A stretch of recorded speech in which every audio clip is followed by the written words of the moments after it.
will present about the introduction about our data that we have collected. Basically, we have collected our data from Asian Development Bank.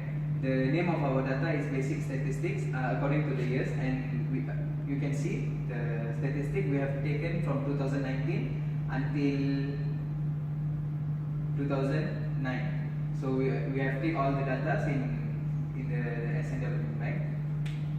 And if we go to the data, one of the data, so we have chosen for 2018 data.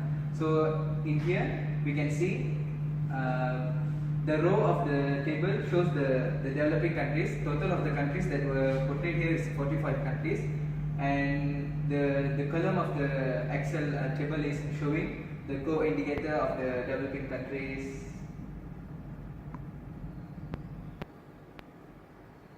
The land size, the population of the people in the developing countries, the sustainable development, including all their health, their internet access, their economics, and also about their mortality level, their birth level, their unemployment rate, and all those things, and including about their economic matters. But for our research paper, for our research questions and for our project, we have emphasized on the attribute of poverty.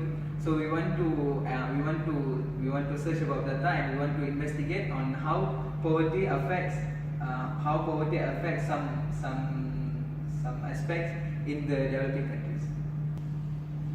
Okay, so from what you have seen, the original data that we have downloaded that for 10 years, and you can see there's a lot of attributes that were located in the original data, but all those attributes were not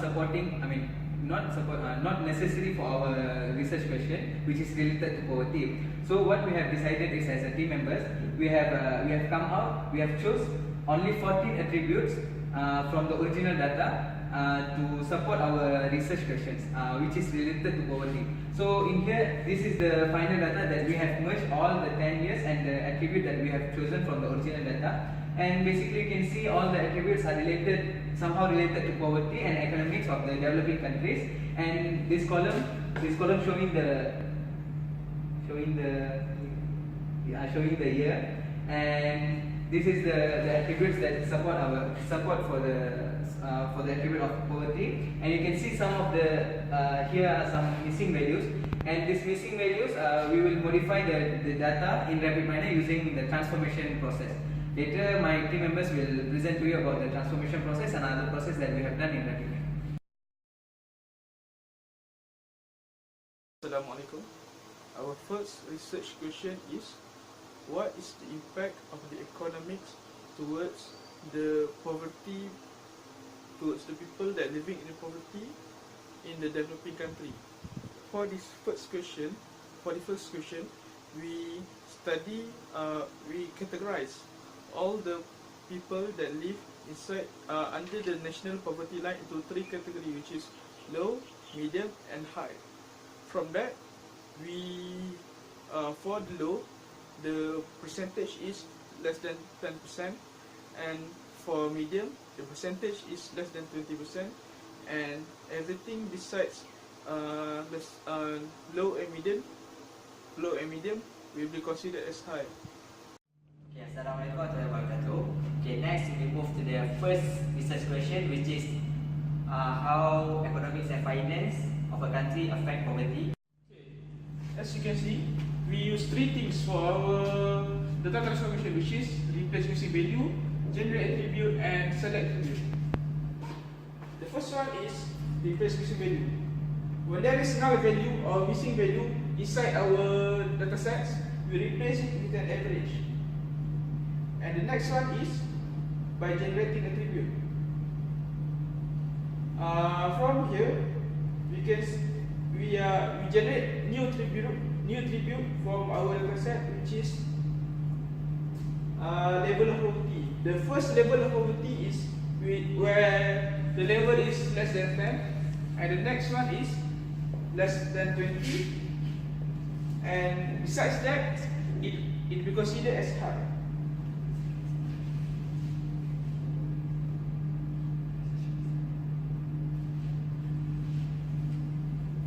for the first question, we select three attributes, which is external debt, level of poverty, and per capita gross income.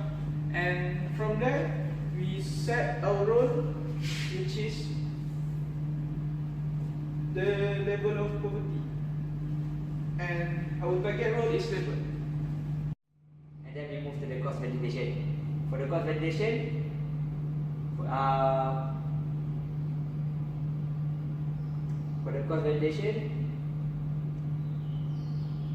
we choose the generation tree as our first model. As you can see, for the generation tree, the criterion is information gain, because between all of the criteria, information gain gives the highest accuracy, and then the maximum that we set it to 5, confidence 0.5, also minimum gain is 0.05.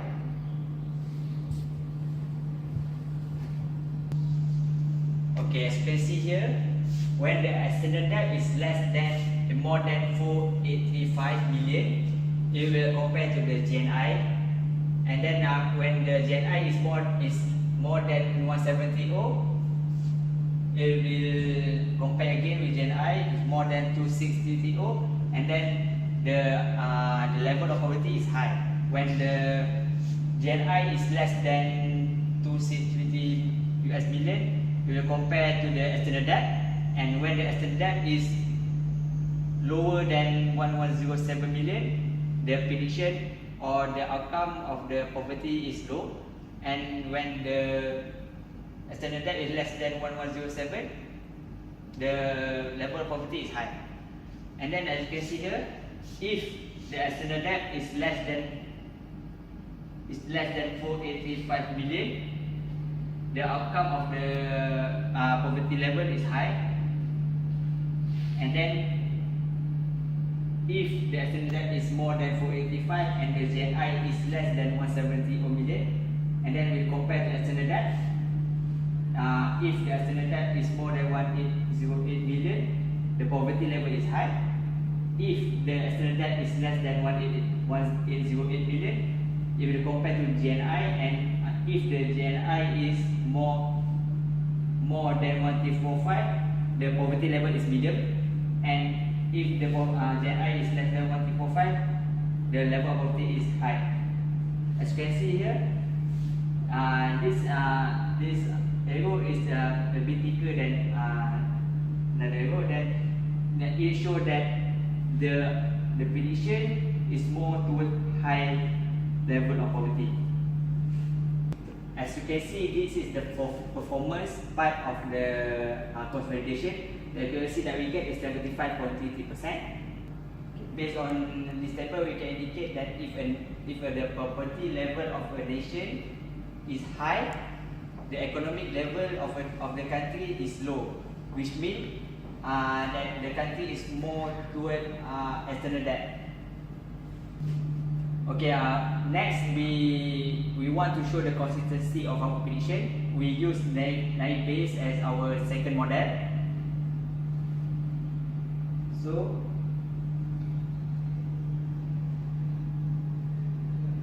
the accuracy that we get from naive Bayes is 69.11%, and the prediction is more toward high, and you can see the 100% prediction toward high prediction of level of poverty. Okay, we can see for the both model that we use to compare to determine the consistency of our prediction, we can see that high level of poverty is the highest prediction that we can get from both of the model.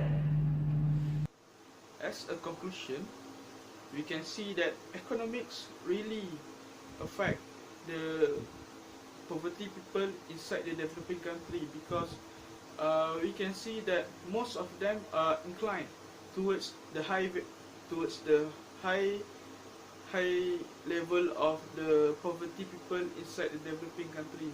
So from there we can conclude that for the first question, it is true that economics really bring big impact towards the people living inside the poverty, living under the poverty line, and the impact is high, and this occurs inside those developing countries.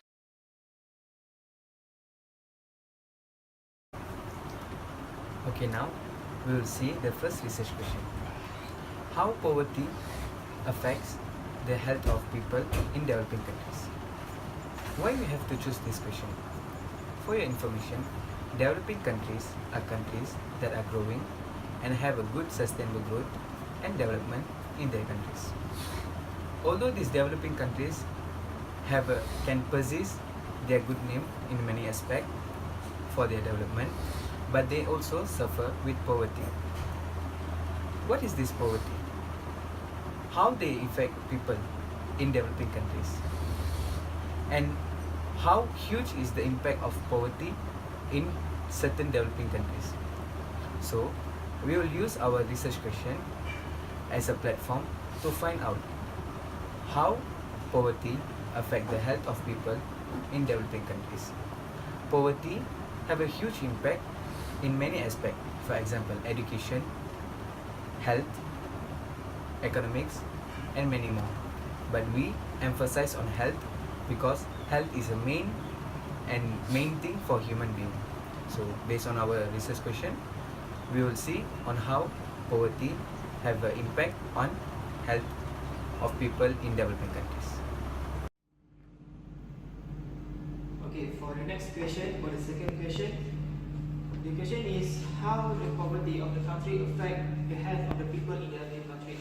So, for the two first process, the retrieve data and the replace missing value, we use the same process as in the first question. So now what is different is the general attribute.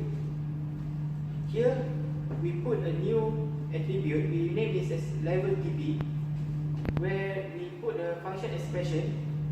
We have the condition where we need to separate the level of tuberculosis incidence in each country into three. First, low, medium, and high. So here we can see the condition that we have put, where below 200 we consider as low, and below 400 until 200 we categorize it as medium, and also next of 400 we categorize as high. And we apply, and we can see that it will have a new attribute. So next, after we generate the attribute, we will select the attribute that we need to use to predict the result. Okay, here we can see that we have many attributes here. We have about 14 attributes. So for the second question, we only choose to use 3 attributes. The first one is the total population of the country. Second one is proportion of living under the national poverty line. The third one is the new attribute that we have generated, which are renamed as the level DB. So after we have selected the attribute that we need to use inside our RapidMiner, next we need to set the role for the attribute, which we choose to use the level DB as the target role, where we choose the target role as the level, where we can see that the level is like what we have decided, low, medium or high. So here we have the cross validation, where the cross validation is we want to check the accuracy of the data. Okay, next we proceed with the cross validation, where in the cross validation we choose to use the decision tree. So here we for the criterion we choose to use the gain ratio with the maximal death as 4, and we set the confidence 0.2 and minimal gain as 0.05. Okay, so we will run the model. Okay, here the performance of our model, we can see the accuracy is 80.67%, where it's quite high actually, the accuracy of our model. And we can see the class precision of the low is 81.42%, where it is the highest precision among those 3 levels. So here we can see that the low, they have the class record as 98%, where in our model the prediction mostly is towards the low. Okay, here is our decision tree. Okay, for the decision tree, we can see this is the first one is the proportion of living under the national poverty line.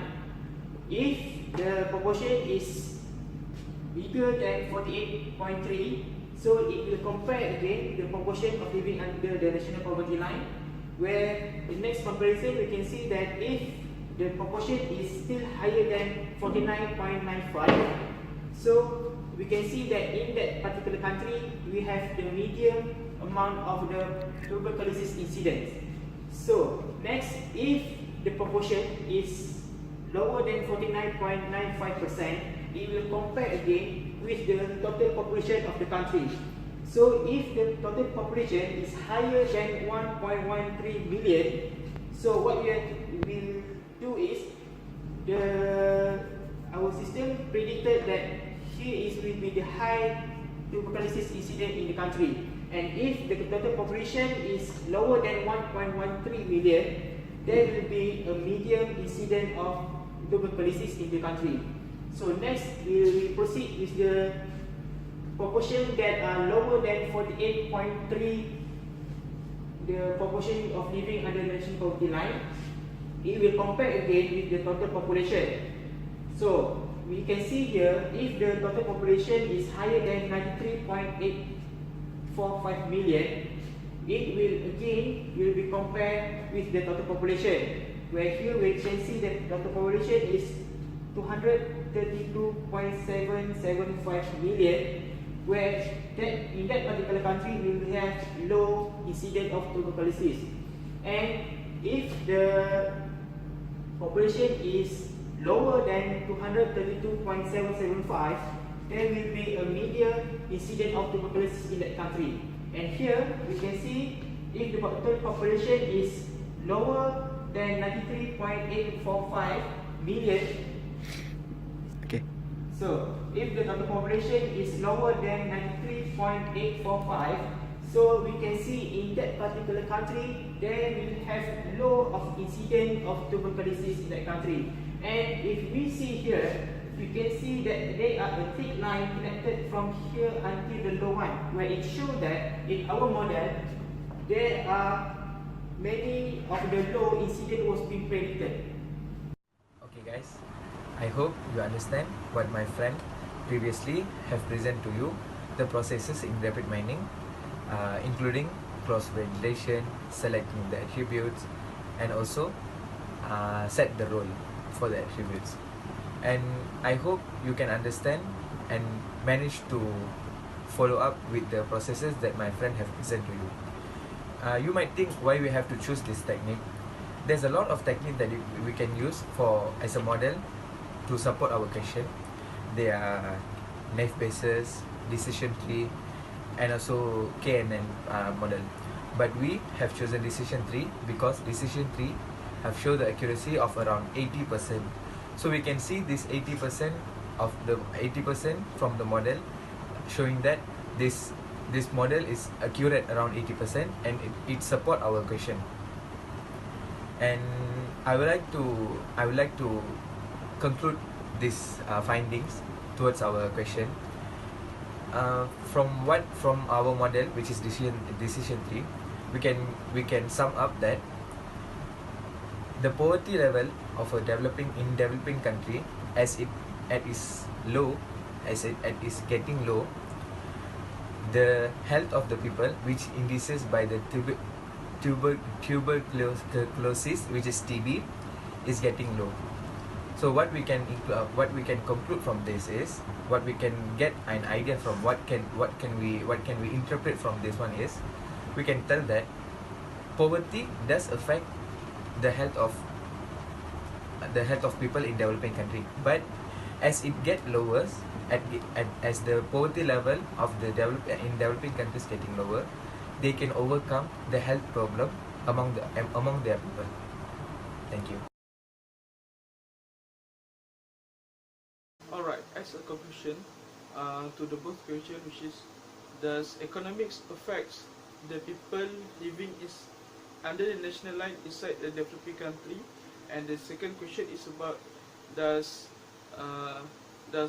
poverty affect the health of people living inside developing countries? Both questions are interrelated because economics affect the poverty people, and meanwhile health also affect the people that poverty also affect the condition of health of people inside the developing country. So we can see that three of these each is interrelated, which is poverty, economics, and health. So we can conclude people that living under the poverty line will have a problem with their economics, and sometimes they also have their problem with their health also.